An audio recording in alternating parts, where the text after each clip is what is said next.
ሰላም ሰዎች፣ ዛሬ ዩቲዩበር ለመሆን እያሳለፍኩት ያለሁትን ውጣ ውረድ እናወራለን።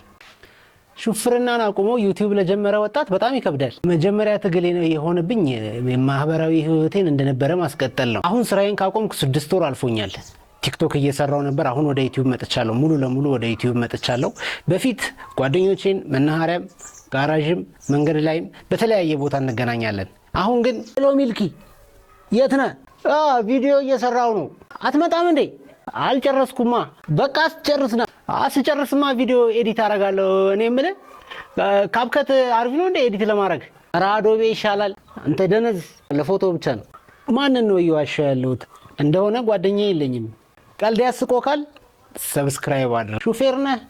ሰብስክራይብ። ሌላው ትልቅ ችግር የሆነብኝ እንዴት ኤዲት ማድረግ ሌላው ትግል ሰብስክራይበር ነው።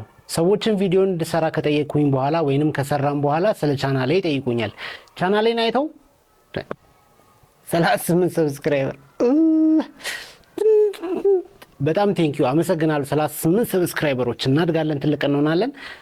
ግን አሁንም የእናንተ እርዳታ ይፈልገኛል። ስለዚህ ፎሎ፣ ሰብስክራይብ። ሌላው የሚያስፈራኝ ስራዎችን ለቤተሰቦቼ ማሳየት ነው እና ለጓደኞቼ።